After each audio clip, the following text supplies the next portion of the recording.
Irmãos, abramos a santa e bendita palavra do Senhor em 1 Pedro, capítulo 1. Primeira carta de Pedro, capítulo 1.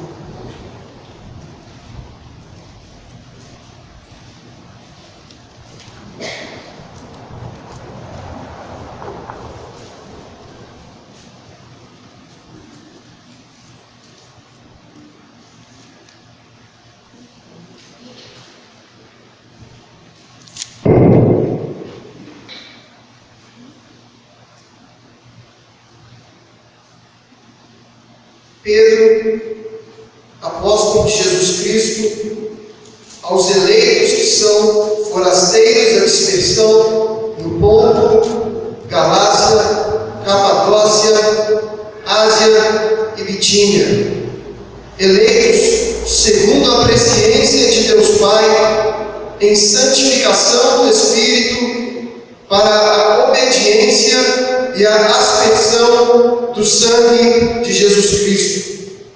Graça e paz vos sejam multiplicadas.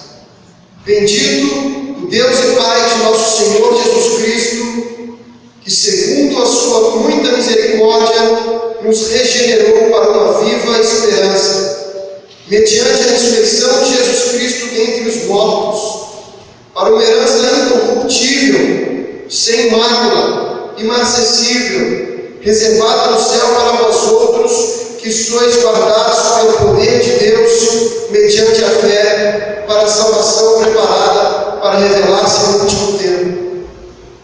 Nisso exultais, embora no presente, no breve tempo, se necessário, sejais conquistados por várias provações, para que, uma vez confirmado o valor da vossa fé, muito mais preciosa do que o ouro perecível, mesmo apurado por fogo, redunde em louvor, glória e honra na revelação de Jesus Cristo, a quem, não havendo visto, amais, no qual, não vendo agora, mas crendo, exultais com alegria indizível e cheia de glória, obtendo o fim da vossa fé, a salvação de vossa alma.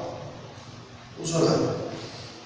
Senhor nosso Deus, Pai bendito, Todo-Poderoso, Criador dos céus e da terra, Rei do universo, soberano das nações, nós te louvamos, ó Pai, te adoramos nesse dia que o Senhor criou, que o Senhor conduziu e tem sustentado até então.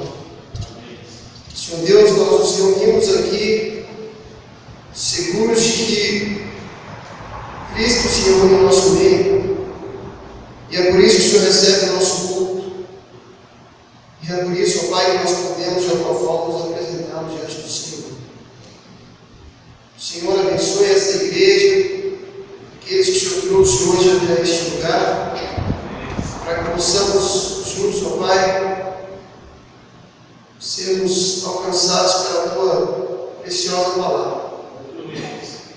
Tem misericórdia de nós, Senhor. Abra os nossos corações, abra os nossos olhos, ilumine-os no nosso entendimento, Senhor. O Senhor que sopre vida, onde não há vida, e que mais possam ser salvos em nessa noite. Em nome de Jesus. Amém.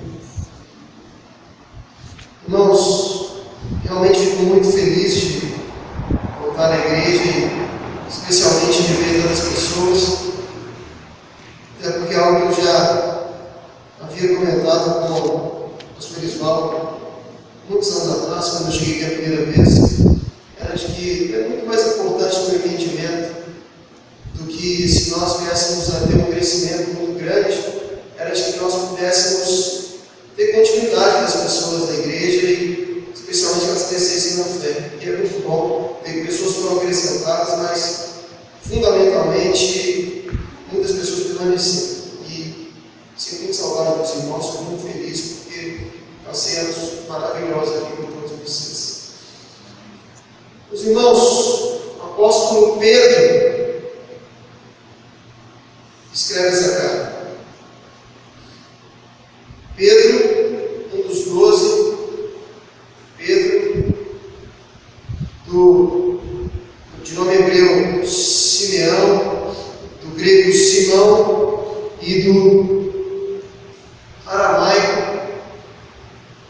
próprio Cristo deu a ele este nome, Cefas, que quer dizer pedra. O mesmo Pedro,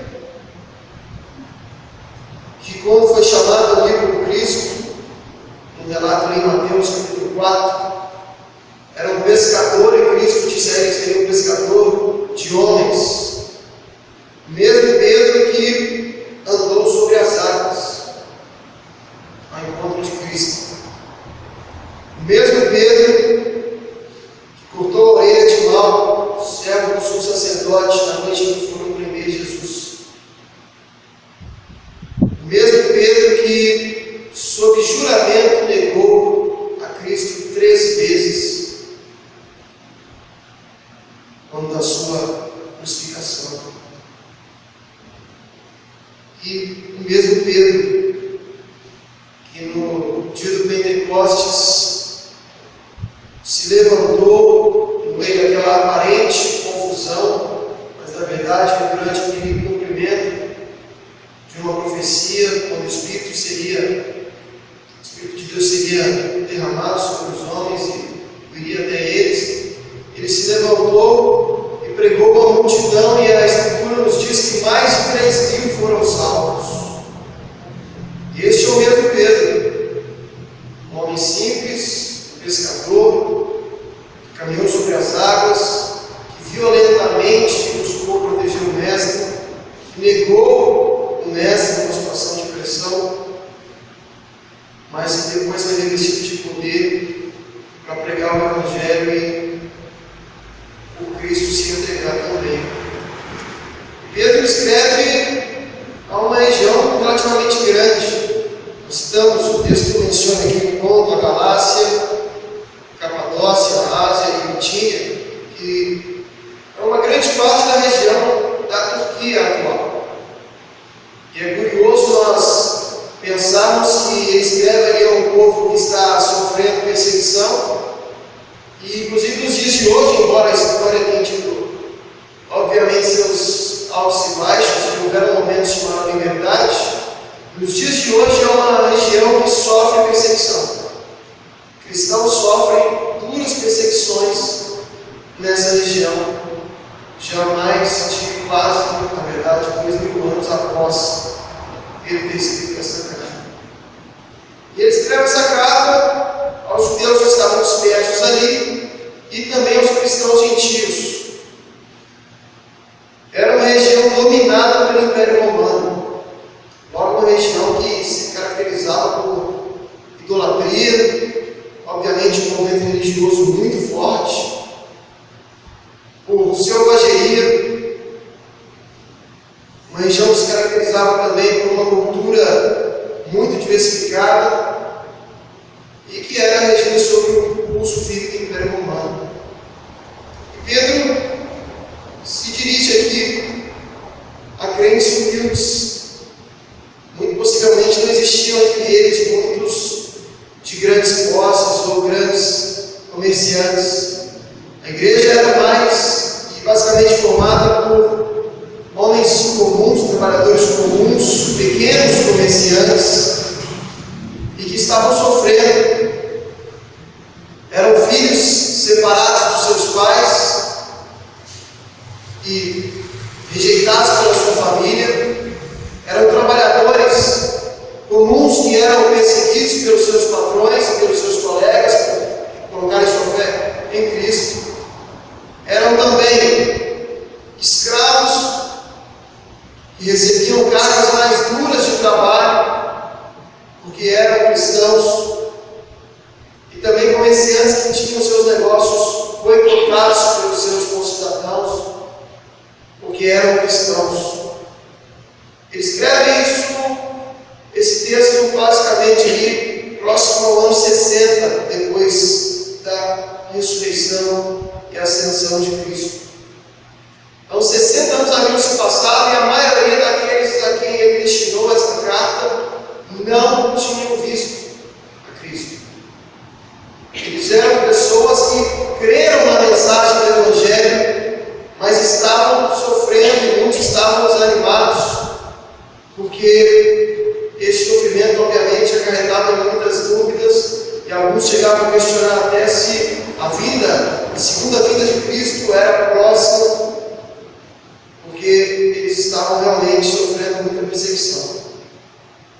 De maneira muito carinhosa e comum, até o texto bíblico, Pedro se refere a eles inicialmente com algumas palavras que podem aparentemente se contradizer, ser estranhas, mas explicam exatamente quem eram estes cristãos.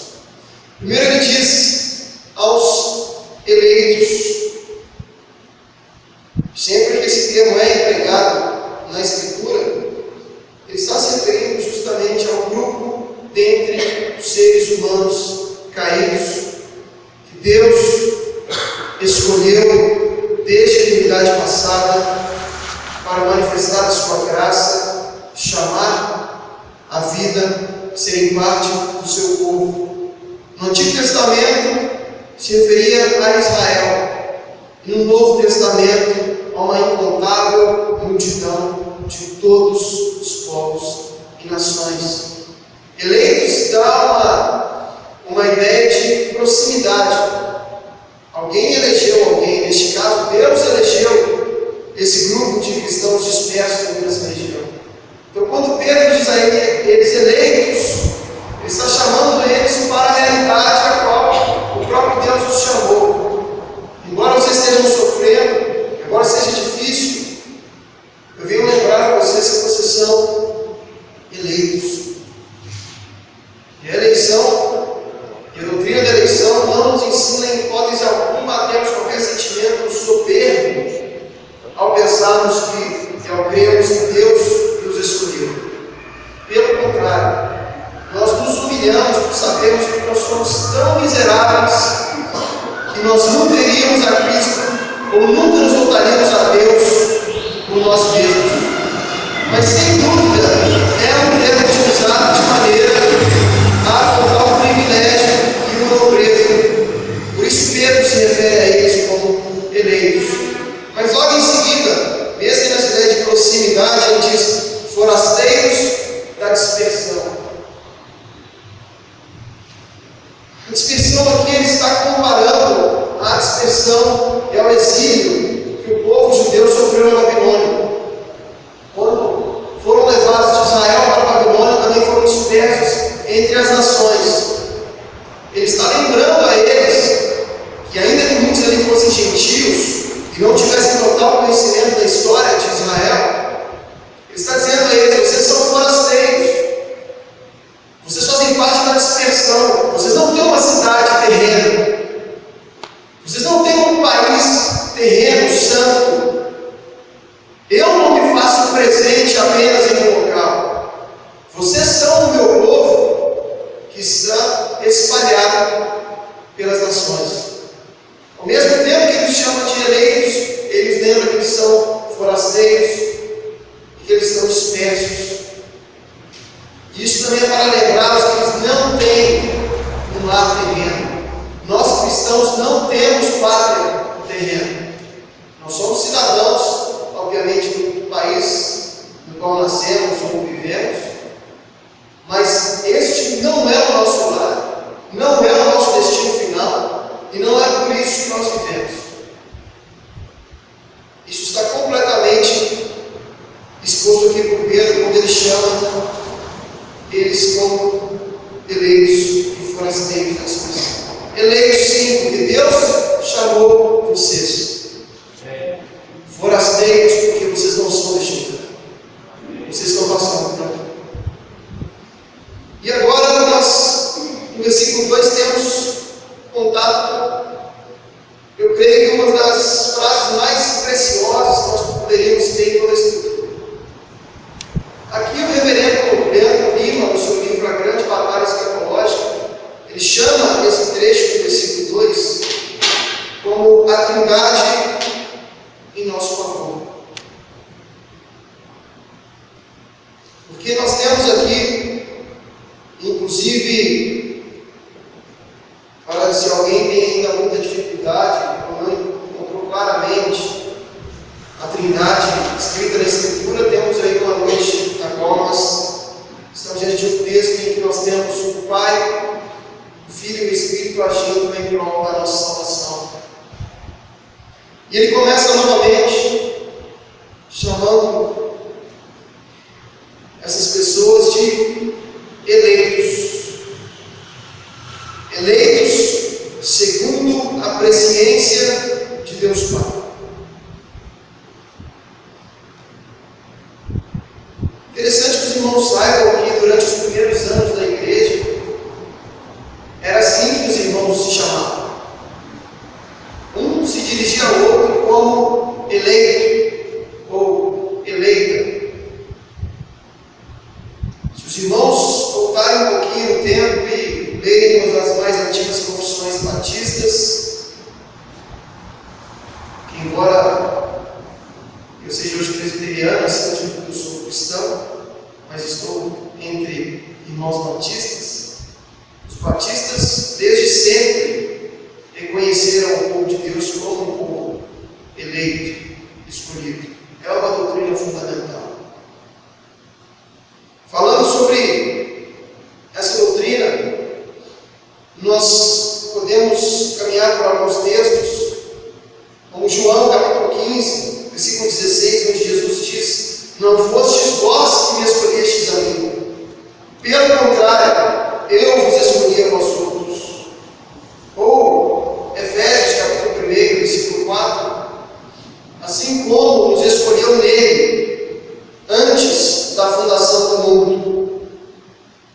Percebam, meus irmãos, que como muitos já tentaram e seguem tentando romper essa gloriosa doutrina, o texto diz eleitos segundo a presciência.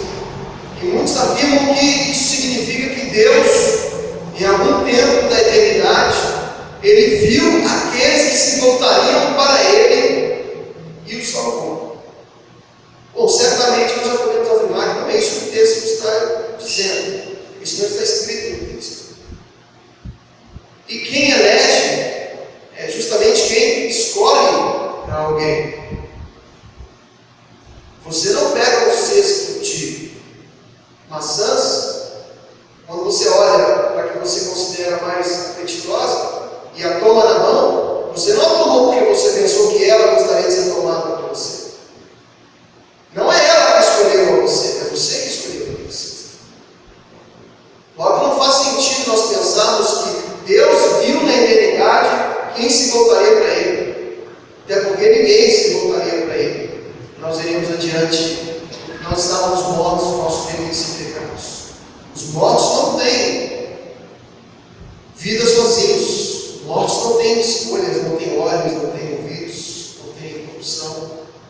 Os mortos não decidem nada. E o homem sem Deus é comparado ao morto. Romanos capítulo 8, versículo 29.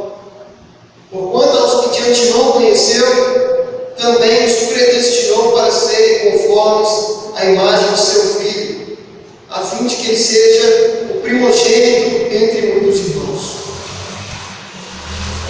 Então, exatamente o que nós escolhemos agora, ele conheceu de antemão, elegeu e os predestinou.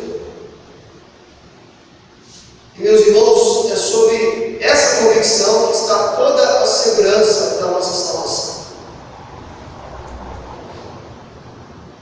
E ele segue dizendo, como se estivesse falando em etapas, né? Como se fossem 3 etapas. Ele diz: em santificação do Espírito.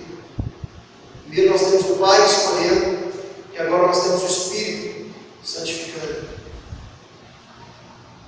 E o Espírito é o mesmo Espírito de Deus que se manifestou desde a criação, que nós frequentemente lemos no Antigo Testamento, que o Espírito de Deus enche os profetas, se manifesta com feitos poderosos entre eles, mas é anunciado que ele seria derramado depois da ascensão de Cristo. Vamos a alguns textos também. Esse é o capítulo 35, versículo 31, se falando e sobre Moisés. O texto diz: o Espírito de Deus o encheu. Cristo diz em João, capítulo 16, versículo 7: mas eu vos digo a verdade, convém-vos que eu vá, porque se eu não for, o Consolador não virá para vós outros. Se porém eu for, eu vos enviarei. Quando ele vier, convencerá o mundo do pecado, da justiça e do juízo. É o Espírito de Deus que nos convence do pecado, da justiça e do juízo.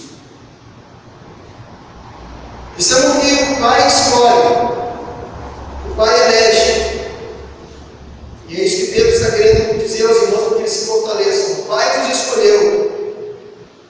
Mas vocês estão aqui porque o Espírito santificou, os separou, distinguiu, os purificou. Nós não podemos separar essas duas questões. Ninguém, absolutamente ninguém, que não esteja passando por esse processo doloroso, inclusive de santificação, pode se considerar salvo, um filho de Deus, ou eleito. Obrigatoriamente, um cristão tem que ser santo.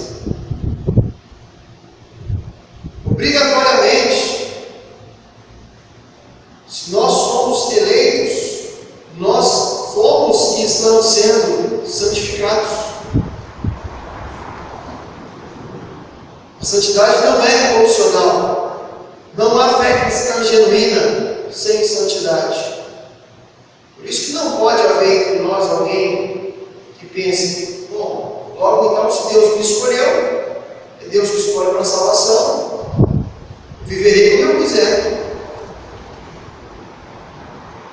Se você pensa assim, claramente, não é o Senhor Deus santo, 3 vezes santo, que te escolheu. Em Hebreus 12:14 nós somos lembrados, né? Seguir a paz com todos e a santificação, sem a qual ninguém verá o Senhor. Deus nos escolhe, o papel do Espírito é nos santificar. O Espírito que, ao nos santificar, ao nos convencer do pecado, nos habilita a fé. Ele nos possibilita crer.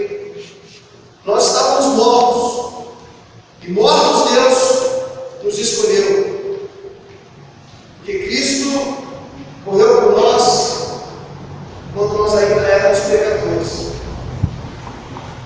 O Espírito nos santificou. E nós que éramos mortos, perdidos no mundo, fomos santificados, nossos olhos foram abertos. Mas ainda não está completa essa obra. Esse não é um ciclo que termina no Espírito. Ele fundamentalmente ocorre para a obediência e a aspersão do sangue de Jesus Cristo. Quando nós demos para a obediência, nós podemos pensar que está se referindo a nossa obediência. Mas o texto se refere ao Cristo obediente. Em nenhum momento aqui ele está falando do que nós estamos fazendo. Percebam que ele diz: eleitos segundo a presciência de Deus Pai, em santificação do Espírito, para a obediência e a aspersão do sangue de Jesus Cristo. É o Deus Pai, o Deus Filho e o Espírito trabalhando na nossa salvação. Isaías capítulo 7, versículo 14: portanto, o Senhor mesmo vos dará um sinal: eis que a Virgem conceberá e dará à luz a um filho, e lhe chamarás Emanuel. Também é dito deste Cristo, João capítulo 1, versículo 29, diz que João Batista viu a Jesus que vinha para ele e disse: eis o Cordeiro de Deus que tira o pecado do mundo. Em Apocalipse, no capítulo 12, versículo 11,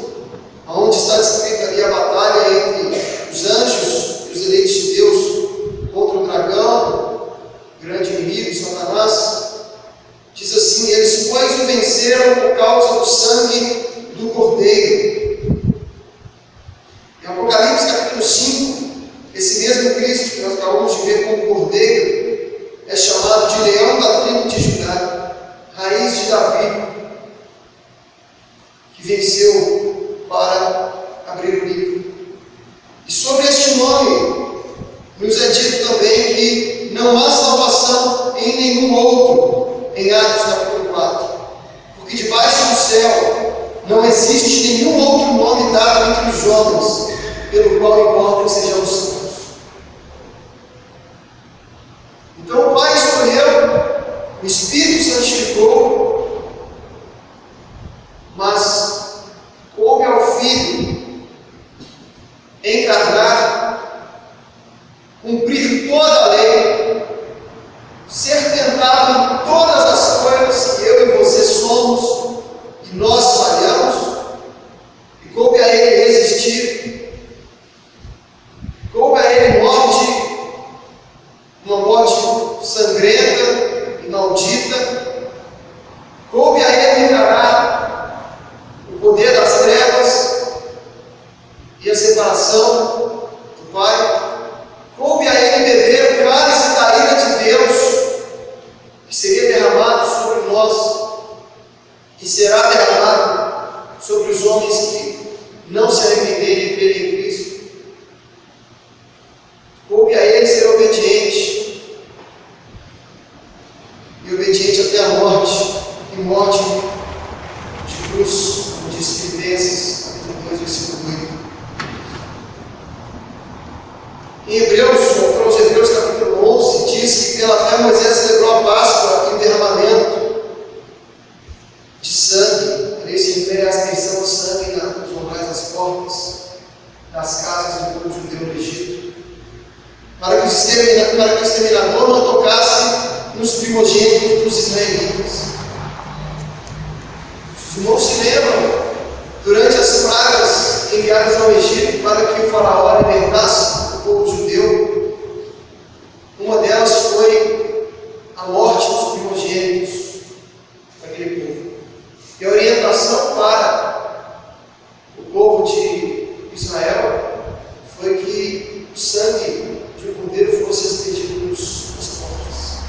Porque quando o exterminador, quando o anjo do Senhor viesse para matar as crianças, ele veria o sangue na porta e não entraria. Da mesma forma, todos os sacrifícios que nós temos acesso no Antigo Testamento se referem à aspersão do sangue. E o que acontece comigo e com você é que o sangue de Cristo é aspergido sobre nós. Então, quando Deus olha para uma reunião como essa, que nós estamos aqui em grupo, reunidos, antes de qualquer coisa, o que ocorre é que Cristo está sentado à sua direita, dizendo para Ele: os meus irmãos. E como que Deus enxerga que nós somos os irmãos de Cristo? Porque o sangue de Cristo está aspergido sobre nós. Não fosse o sangue de Cristo sobre nós, nós poderíamos tentar de tudo.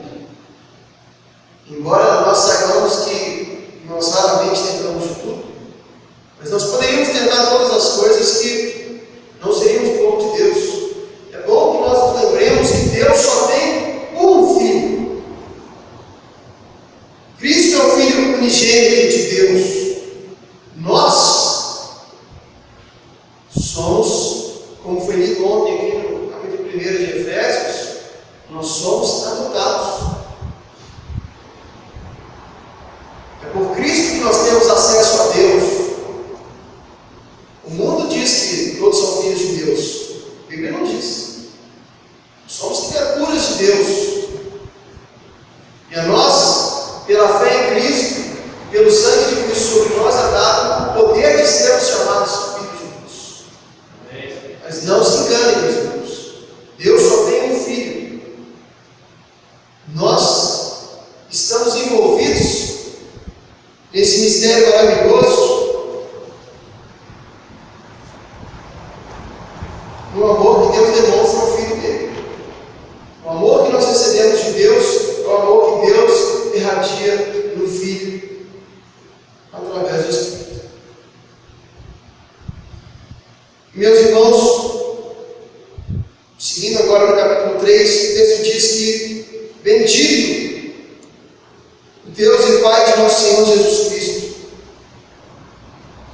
Bendito seja o Senhor, que segundo a sua muita misericórdia.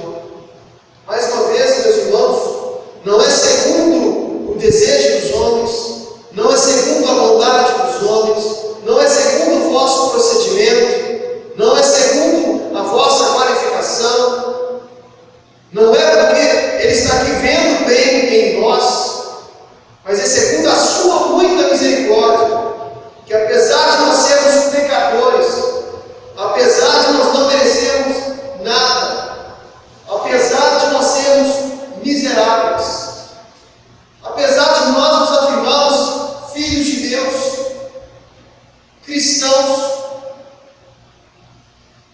e temos coragem de pecar, ir contra Deus, nós fazemos isso.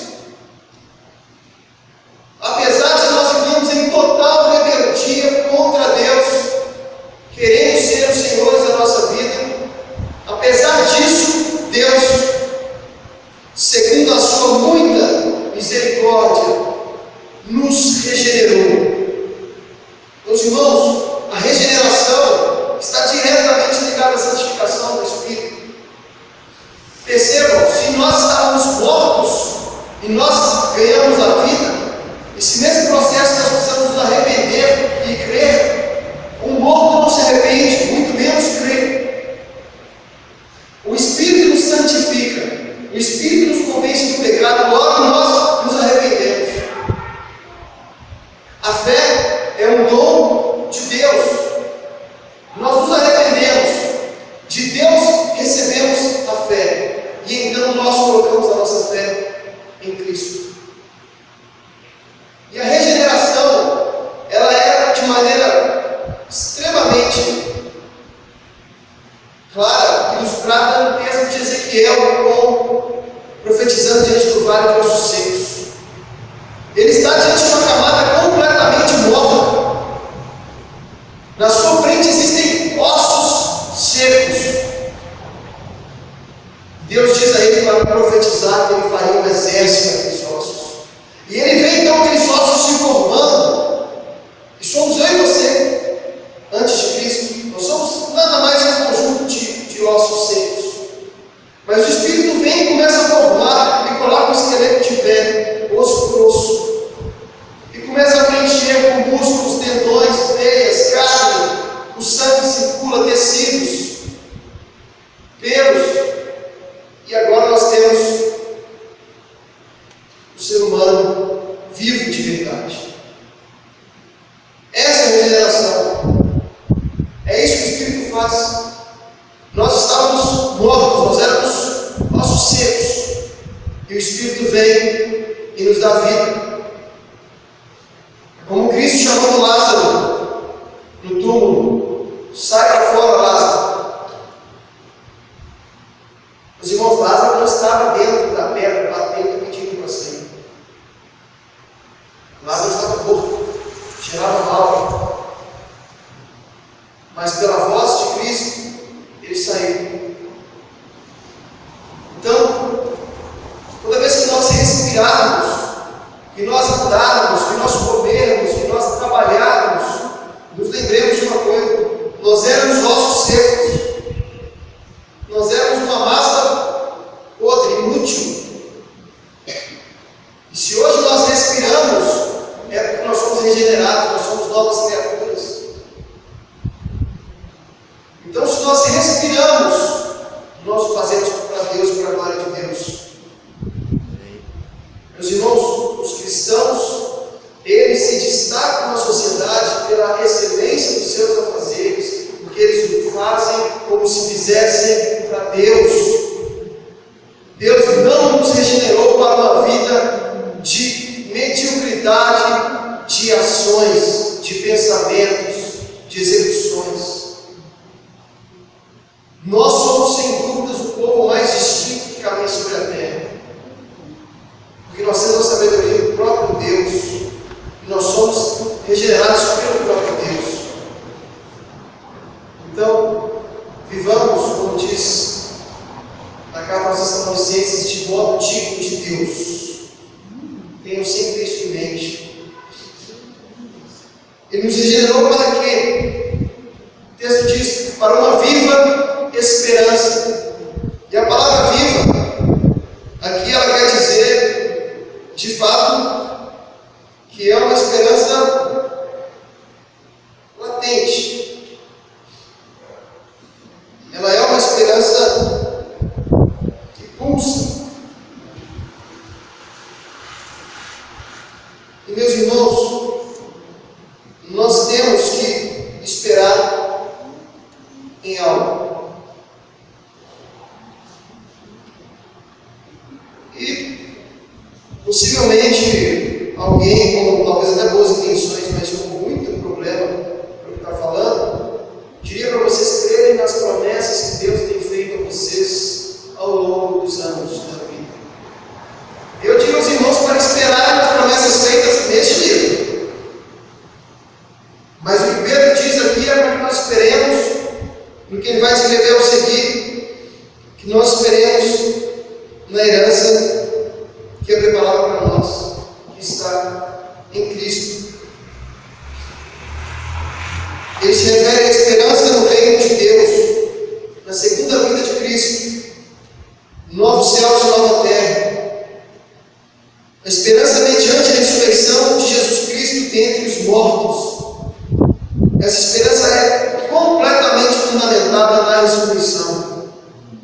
Nós não esperamos, eu não disse para eles, espere que essa perseguição vai passar. Você, filho, foi separado do seu pai e da sua mãe porque eles te rejeitaram. Espere um pouco mais, porque eles vão te aceitar de volta. Espere um pouco mais, porque eles vão te amar de novo. Espere um pouco mais, escravo, que o seu patrão, o seu proprietário, vai ser mais suave com você. Espere um pouco mais, enfermo, que você será curado. Espere um pouco mais, pobre, que você será enriquecido. Ele não está dizendo isso. Ele está dizendo que há uma viva esperança mediante a ressurreição de Jesus Cristo dentre os mortos. Em 1 Coríntios capítulo 15 nós temos que se Cristo não ressuscitou, é vã a nossa fé e ainda permanecemos em vossos pecados. E no versículo 20 ele diz, de fato, Cristo ressuscitou dentre os mortos. Em Efésios, seguindo um pouco mais o texto que foi lido ontem, capítulo 1, versículo 18, diz, iluminados os olhos do vosso coração, para saberes qual é a esperança do seu chamamento, qual a riqueza da glória da sua herança nos santos, e qual a suprema grandeza do seu poder para com os que cremos, segundo a eficácia da força do seu poder, o qual exerceu ele em Cristo, ressuscitando dentre os mortos e fazendo-o sentar à sua direita nos lugares celestiais. Meus irmãos, a esperança que nós temos é o próprio Cristo ressurreto. É o próprio Cristo que ressuscitou. Nós não cremos que nós morreremos, nasceremos de outra forma e iremos melhorando até morrermos sucessivas vezes.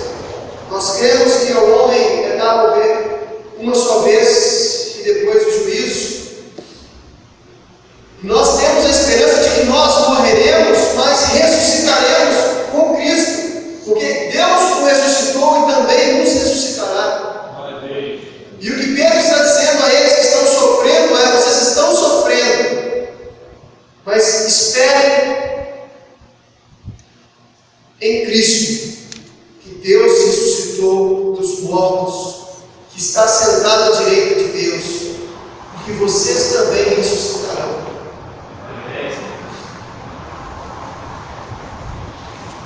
Meus irmãos,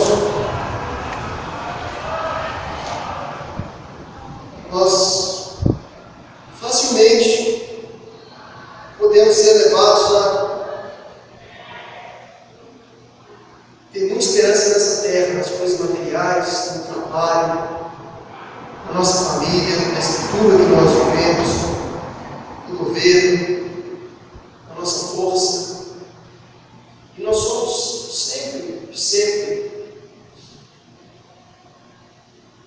alertados por Deus, onde nós estamos. Porque nós adoecemos de uma forma.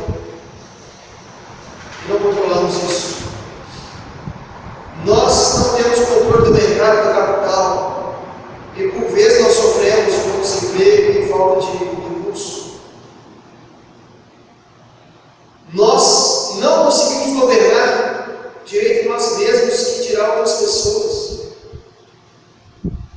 Nós não devemos ter esperança na aposentadoria, na recuperação econômica,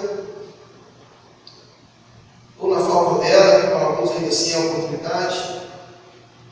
Mas nós, que não vivemos para esse mundo, que não somos somente deste mundo, nós estamos passando por aqui, ansiando a segunda vinda de Cristo, o novo céu e a nova terra. Nós temos a esperança somente em Cristo. Todo mais que nós fazemos é parte do nosso cotidiano e da nossa vida. Mas o que nos importa é Cristo. Essa vida é um sopro. A eternidade que não tem fim. Essa vida passa muito rápido, muito rápido. E nós nos passamos, às vezes, anos e anos dedicados a ela. E o pouco tempo que nós temos sobrando, a gente empresta um pouquinho para Deus. Meus irmãos, não esperemos em nenhuma dessas coisas. Esperemos somente em Cristo. E Deus, o governador da história, que governa tudo e todos, que age conforme a sua vontade, Ele sim pode cuidar da nossa saúde, da nossa enfermidade, da nossa falta de recursos, do nosso problema familiar. Deus cuida de nós. Mas ai de nós, se a nossa esperança em Cristo está na resolução destes problemas. Porque nada são estes problemas comparados ao que nós temos guardado em Cristo.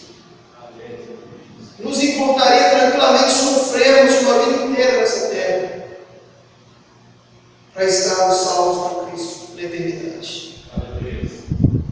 Portanto, meus irmãos, nós seguiremos com a exposição desse texto amanhã pela manhã, os demais versículos que sucedem, mas firmemos nossos pés, tenhamos a nossa cabeça erguida, porque nós somos o único povo na terra que sabe para onde está indo.